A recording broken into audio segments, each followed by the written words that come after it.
Le fait qu'ils négocient en français, ça montre leur capacité à négocier dans une langue étrangère. Ça montre tout leur talent. Et négocier en français, ce choix qu'ils ont fait de négocier en français, ça montre, je crois aussi, leur intelligence du monde. Leur intelligence qui consiste à avoir compris que aujourd'hui, il faut maîtriser des langues étrangères, en l'occurrence le français, qui est une langue parlée dans des dizaines et des dizaines d'États dans le monde.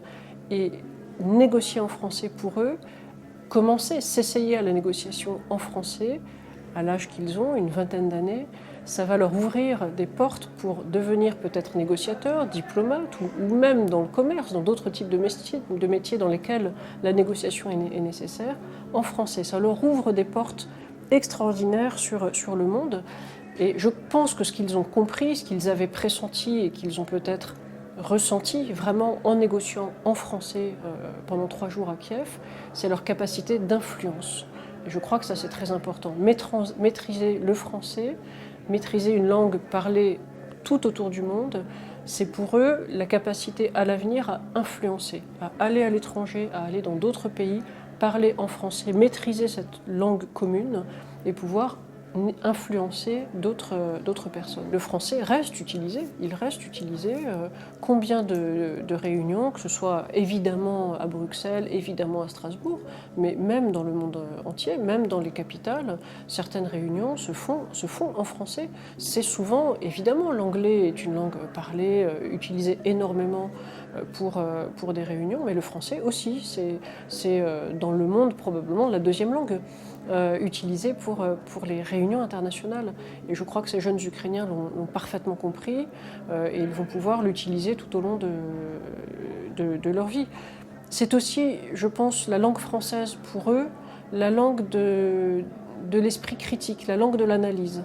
Et je crois que c'est un point très très important dans ce qu'ils viennent de vivre ici, dans cette négociation, c'est de vivre la langue française telle qu'ils l'ont apprise à l'école. Ils ont appris que la langue française, c'est la langue de Voltaire. Ils ont peut-être lu Voltaire en français dans le texte, comme on dit. Cette langue de l'analyse précise, du vocabulaire, de la grammaire qui permet de dire les choses précisément, eh bien, ils ont pu l'utiliser et ils vont pouvoir l'utiliser. Et je crois que c'est vraiment une très bonne nouvelle que ces jeunes Ukrainiens aient conscience de cela. Je constate depuis 3 mois que je suis en poste comme ambassadeur en Ukraine, une très grande vivacité, une très grande volonté d'apprendre le français. Je suis allée à Kiev, mais aussi dans les régions, dans différentes villes d'Ukraine. Et c'est vraiment impressionnant de voir à quel point les jeunes Ukrainiens, y compris les très jeunes Ukrainiens, parfois à l'âge de 10 ans, 11 ans, commencent à apprendre le français, ou même parfois ont commencé à l'apprendre quand ils étaient vraiment petits, et le parlent très bien et le parlent avec amour. L'amour du français, il est là. Il est là.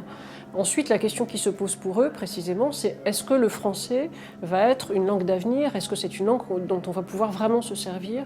Et je crois qu'il y a peu de doute là-dessus. Mais ça, c'est sans doute un message que nous devons, que l'ambassade et que les visiteurs doivent porter sans arrêt, d'expliquer, de rappeler simplement que oui, le français reste une langue d'avenir, ça ne fait aucun doute. Ce qu'on leur offre en quelque sorte comme argument, c'est la possibilité de venir poursuivre leurs études en France. De pouvoir, donc nous leur offrons des bourses pour des étudiants qui peuvent venir étudier en France, poursuivre des études, 6 mois, 1 an, 2 ans en fonction des parcours. Et ces bourses, pour moi, ça compte énormément. C'est à la fois pour poursuivre des études de français, pour perfectionner leur français, pour ceux qui veulent par exemple devenir professeur de français.